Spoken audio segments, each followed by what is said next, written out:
Et salut à tous, bienvenue sur Vince Poped. Alors aujourd'hui, une nouvelle vidéo où je vais continuer le montage du moteur d'Adrien. Voilà, vous avez vu dans la précédente vidéo. Et puis avant de passer à la mécanique, je vais réagir un petit peu à la dernière vidéo, voilà, sur les Carter Boost. Voilà, Carter Boost, très belle pièce. Je le redis encore une fois. Voilà une vidéo qui a beaucoup fait réagir, on va dire, dans le petit milieu de la mob, avec une petite communauté, mais bon, dès qu'il y a des choses comme ça qui se passent, ça fait très vite parler, donc voilà, je voulais revenir un petit peu là-dessus. Comme je l'ai dit, il y a eu pas mal de réactions, du coup j'ai pris des notes, voilà, pour essayer d'oublier un minimum de choses. Voilà. Donc déjà pour commencer, c'est une vidéo qui a énormément fait réagir. Je parle bien sûr de ma dernière vidéo où voilà, j'ai gratté les Carter Boost. J'ai mis un coup de Dremel dedans où j'étais assez énervé. Voilà, parce que quand on doit faire gratter des carters comme ça alors qu'ils sont montés, c'est toujours délicat, on va dire. Euh, donc voilà, j'étais énervé parce que ça allait pas comme je voulais. En plus, je filmais. Donc il faut savoir que quand on filme, on a envie que ça avance, hein, parce qu'une opération qu'on fait habituellement en 1 heure, quand on filme, ça prend vite le double, voire le triple. Donc voilà, sur le coup, j'avais envie que ça avance, et quand on avait des contretemps comme ça, c'est toujours embêtant. Bref, ça c'était la petite parenthèse, donc ça a beaucoup fait réagir, hein, vous pouvez aller voir tous les commentaires qu'il y a eu sous cette vidéo. Donc il y a eu des commentaires très constructifs, qui argumentaient, voilà. Et puis bon, il y en a d'autres, j'en parlerai pas trop, mais voilà, les gourous de la mobilette derrière leur écran qui ont toujours tout mieux fait que tout le monde sans rien montrer. Voilà, ceux-là, c'est pas que j'en tiens pas rigueur, je les lis, j'essaye d'y répondre. Mais voilà, c'est toujours un peu désagréable clairement, on va dire, de se faire tailler. Voilà, enfin, je vais pas plus m'étendre là-dessus, mais derrière un écran, c'est toujours plus facile. Voilà, parenthèse faite. Alors, qu'est-ce que j'ai noté? Ouais, comme je le redis, hein, c'est le montage des carters. C'est comme j'ai fait dans ma vidéo, c'est une décision qui a été prise à chaud, à froid, avec un peu plus de recul. Je sais pas si j'aurais fait comme ça. Mais bon, comme je vous l'ai dit, j'avais envie que le moteur d'Adrien avance, et voilà, j'ai en train de filmer, j'ai pas forcément des créneaux super extensibles pour faire mes vidéos, donc voilà, quand je me réserve un créneau pour faire ça, enfin voilà, je veux que ça avance, donc bon, je l'ai déjà dit, mais à froid, j'aurais peut-être fait autrement si je m'étais posé. Une chose aussi que j'aurais pu faire, c'est consulter Greg. C'est vrai que sur le coup, j'ai pas pensé, et avant cette histoire, on n'avait pas forcément de contact ensemble. Et c'est vrai que j'aurais pu lui écrire, voilà, lui dire voilà, j'ai un petit souci sur tes carters, et qu'est-ce que tu me conseilles. Mais voilà, sur le coup, j'ai pas eu le réflexe parce que voilà, on se connaissait pas plus que ça. Maintenant, voilà, à cause de ça, bah, enfin, ou grâce, on va dire, grâce à cette petite histoire, on a échangé ensemble, et puis voilà, maintenant c'est cool. Je suis désolé encore une fois, Greg, si je te donne un petit peu de boulot, mais je pense que c'est pour le bien de toute cette communauté mobilette. Donc voilà, qu'est-ce que je me suis noté de plus? Voilà, un truc que je regrette, c'est de ne pas avoir fait un montage à blanc. Voilà, ça, vous avez été plusieurs à me le dire aussi. Un montage à blanc qui aurait permis, bah, voilà, de voir tout de suite le problème. Voilà, donc ça, je le prends pour moi, hein, c'est un retour d'expérience que je prends en compte, et qui me servira pour la suite. Ça sert aussi à faire des erreurs, ça sert aussi à progresser. Donc ça, voilà. J'y penserai pour la suite, je l'aurais vu tout de suite en faisant un montage à blanc. Euh, vous avez été beaucoup à me conseiller de faire une petite cale, en fait, chose que j'ai pas vraiment pensé sur le coup. Une petite cale qui aurait pu aider à, voilà, surélever un petit peu les clapets, et ce serait passé. Bon, j'aurais pu prendre des vieux clapets, les découper, et mettre ce vieux clapet découpé en guise de cale. Voilà, sur le coup, c'est vrai que j'ai pas pensé, hein, honnêtement. Donc voilà, ça c'est un bon truc qui aurait pu marcher. Je remercie ceux qui m'ont conseillé. Après, le risque de faire ça, c'est que si vous mettez une cale, ça veut dire qu'il faut remettre un joint sous la cale, remettre un joint sur la cale, remettre le clapet. Voilà, si on fait un peu un hamburger de joints, et on accroît, on va dire, le risque de fuite. Plus il y a de joints, plus il y a de risque de fuite. Donc, ça aurait été une solution. Sur le coup, clairement, j'y ai pas pensé. Donc, voilà. Qu'est-ce que je me suis noté? Désolé, hein, je lis un petit peu en même temps. Euh, donc, pour en revenir sur les carters, Greg de Boost a sorti une vidéo là récemment où il explique. En fait, il y a réellement un petit souci, on va dire. On va dire que ma vidéo a servi à mettre en lumière ce petit souci. C'est qu'en fait, au niveau du plan de joint, sur la dernière fournée de carter, ça a été usiné un petit peu plus que sur la première fournée, ce qui fait qu'on a moins de marge pour les vis des clapets, et c'est pour ça que ça passait pas. Donc ça, Greg, il l'a reconnu, il l'a vu, il me l'a dit. Vous pouvez aller voir sa vidéo, d'ailleurs, je vous conseille d'aller la voir où il en parle. Et en fait, lui, ce qu'il m'avait conseillé, c'était des clapets Athena, voilà, qui sont certainement mieux, un peu plus chers, mais voilà, avec les vis moins grosses que sur les Polini. C'est vrai que sur les Polini, ils sont bien costauds. Et en fait, ouais, son usineur, je sais pas ce qui s'est passé exactement, mais sur la dernière fournée de carter, en fait, il y a moins de marge. Et même avec les Athena, ça passe pas.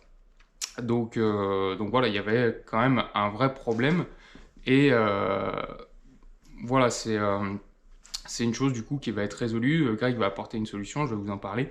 Mais voilà, moi, ma mésaventure va pouvoir servir pour améliorer la pièce et voilà, pour que tout le monde en profite.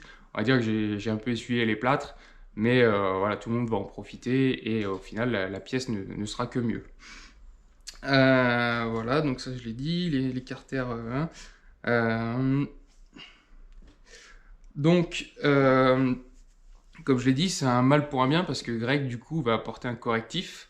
C'est-à-dire qu'il va créer une cale. Alors, il ne sait pas encore quelle sera l'épaisseur, mais 1 ou 1,5 mm. En fait, ça va être un joint un peu épais qui va permettre justement, du coup, de surélever et que tous les clapets du marché, on va dire lambda, passent.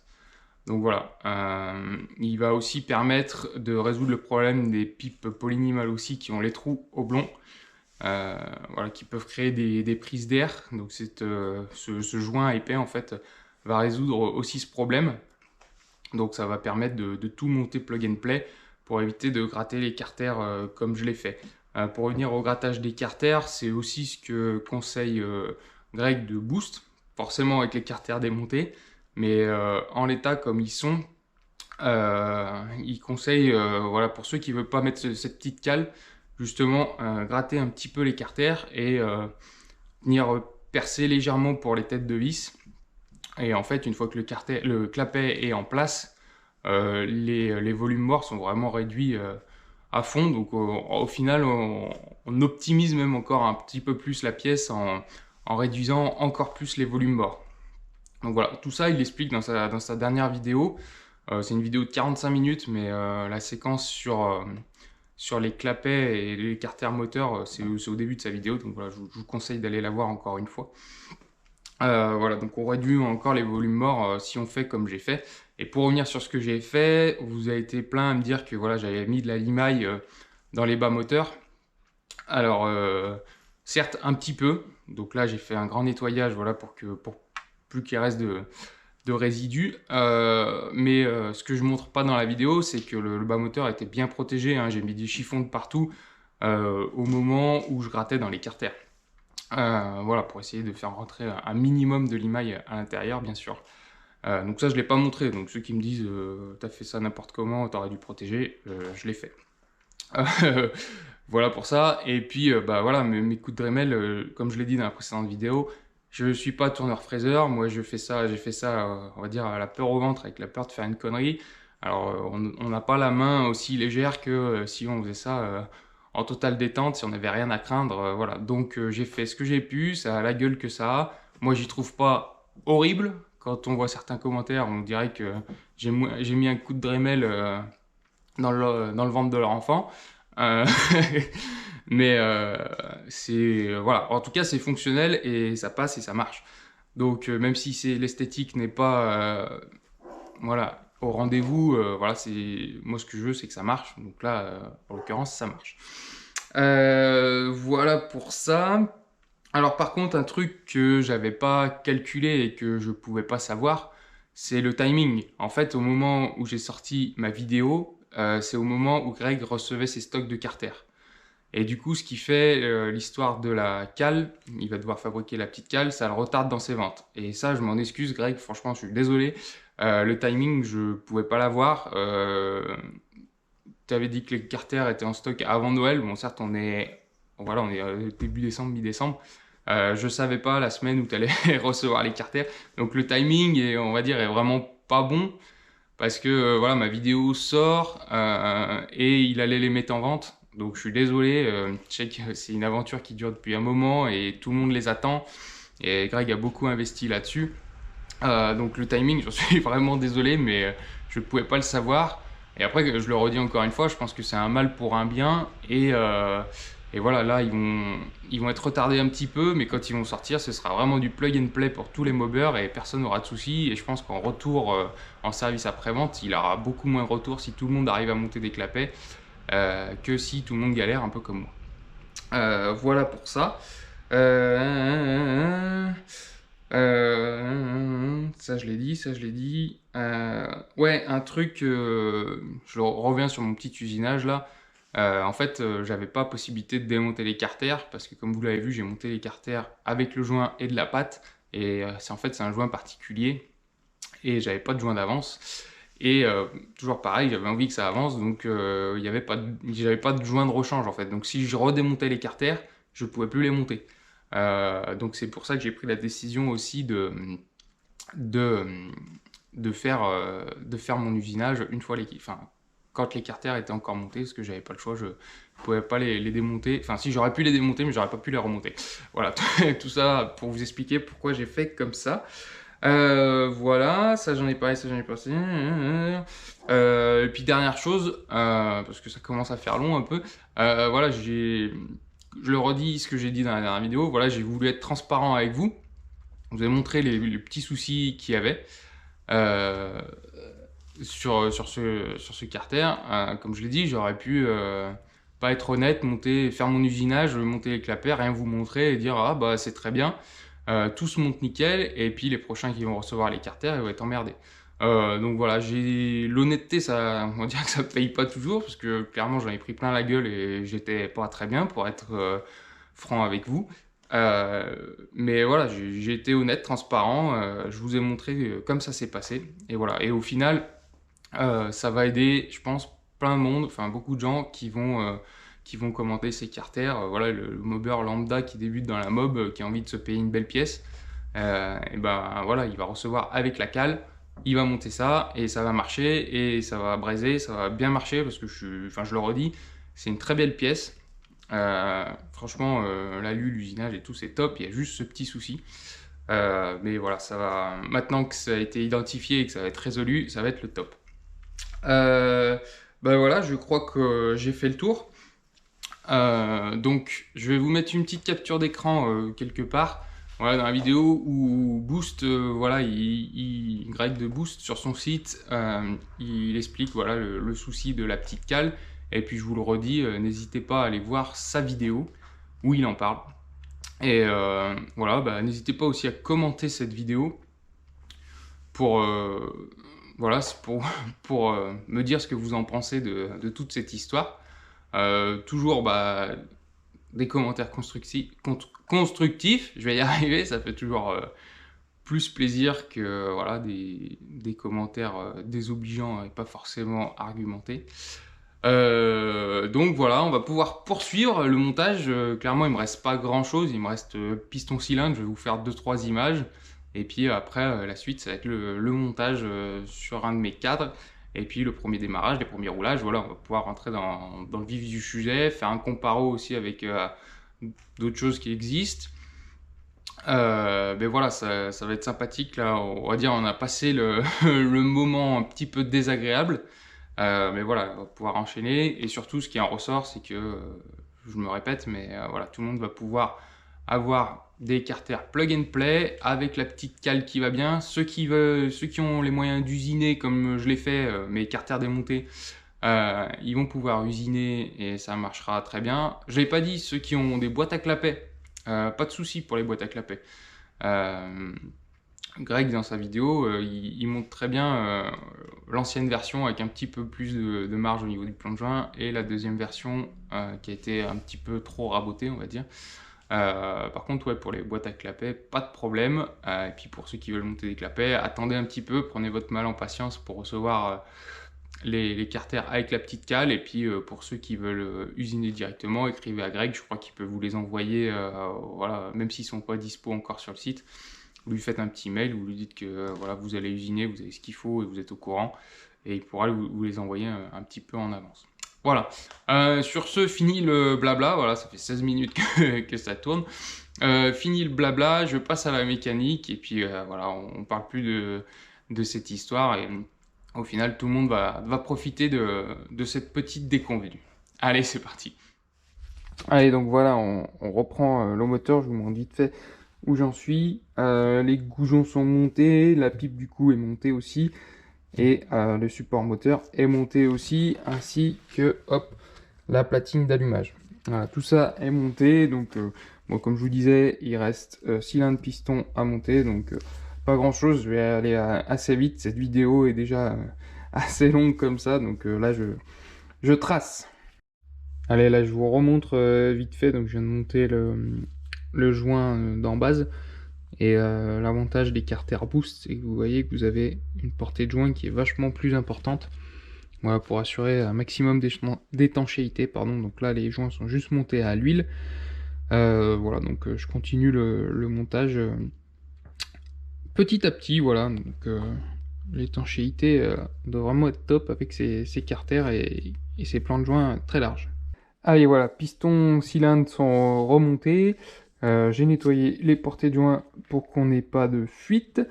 Voilà, donc ça se poursuit gentiment. Et puis je voulais vous parler d'un petit truc dont j'ai parlé à Greg aussi. En fait, avec la notice principale, vous avez ce petit papier en plus. Voilà, si vous montez du Hersal, en fait, la jupe avant du piston peut toucher légèrement l'intérieur des carters. Ouais, ça peut arriver, ça arrive pas à tous les coups, à ce que j'ai compris, ça dépend des tolérances de chez Hersal. Bah moi pour le coup ça touchait, et voilà. Mais ça c'est ma poisse habituelle, hein, rien de nouveau. Et en fait donc c'est bien un écrit, donc voilà, il y a 1 mm à enlever sur l'avant du piston, rien de grave. Mais juste dans la notice c'était marqué pour Hersal T6 65 cc. Moi ici c'est un T3 et le petit souci est aussi présent. Donc voilà, juste bien noté. Du coup j'ai vu avec Greg, il va mettre à jour la notice. Donc voilà, si vous recevez après ma vidéo ces carters, ce sera modifié. Voilà pour ça. Bah je continue, je monte la culasse et puis voilà, on poursuit doucement. Allez, voilà, le montage de ce moteur est à présent terminé. Voilà, j'ai mis la bougie, j'ai calé l'allumage. Donc voilà, tout est fini. Et puis hop, hop, comme vous pouvez le voir, il y a de la compression, hein. Ça, il n'y a pas de souci. Il n'y a pas de souci pour ça. Sans décompresseur, je ne sais même pas si je vais arriver à le démarrer. Si, mais je trouverai toujours une solution. Et puis je voulais vous montrer, hop, voilà, sur quoi je vais monter ce moteur. Donc ça, pour ceux qui me suivent, c'est ma 103 de Road Trip, vous l'aurez reconnu. Donc voilà, 103 SPVS, micmac entre les deux. Donc voilà, c'est ce qui se rapproche le plus que de la machine d'Adrien. Donc voilà, ça va être monté là-dessus. Donc en off, hors caméra, je vais descendre le moteur. Là, moi j'avais remonté un moteur tout d'origine avec un petit pot Cobra. Voilà, mais vous voyez que je l'ai même pas lavé, pas trop lavé depuis le road trip. Va mériter un bon coup de chiffon. Donc voilà, ça je vais y faire de mon côté. Je vais monter le moteur là-dessus pour faire le premier démarrage et les premiers essais. Et puis je vais le tester avec... Je verrai. Les pots d'échappement, je vous redirai. Je sais pas, je crois que Adrien, il a un Simonini. Voilà, moi je pense que je vais essayer plusieurs configs. Et puis après, je ferai une intercomparaison avec, alors pas ce moteur, parce que ce moteur est amené à évoluer. Donc, euh, donc vous verrez ça par la suite sur la chaîne. Donc lui, je vais le démonter, je vais mettre l'autre. Puis entre-temps, je modifierai cette config et puis on fera un comparo entre les deux configs, Carter Origin, Carter Boost. C'est pas tout à fait la même config que je vais monter, mais bon, ça s'en rapproche, on va dire. Et puis sur ce moulin, il faut que je récupère de toute façon le variateur parce que Adrien m'a pas envoyé le sien. Mais bon, c'est un variateur d'origine, donc voilà, je vais récupérer le mien qui est débridé. Et puis voilà, je vais tester avec celui-là. Sur ce, je vous laisse. Voilà, si le contenu vous plaît, n'hésitez pas à commenter cette vidéo, à vous abonner à la chaîne, voilà, si c'est pas déjà fait. Par rapport à ça, voilà, on est bientôt fin décembre. Je vous avais dit que j'avais pour objectif d'atteindre les 5000 abonnés avant la fin de l'année, donc on s'en rapproche. Là, au moment où je filme, je suis à 4930, quelque chose comme ça. Donc voilà, on s'en rapproche petit à petit. Donc voilà, si le contenu vous plaît, n'hésitez pas à cliquer sur s'abonner pour qu'on arrive à atteindre cet objectif. Voilà. Sur ce, je vous laisse. À plus. Ciao.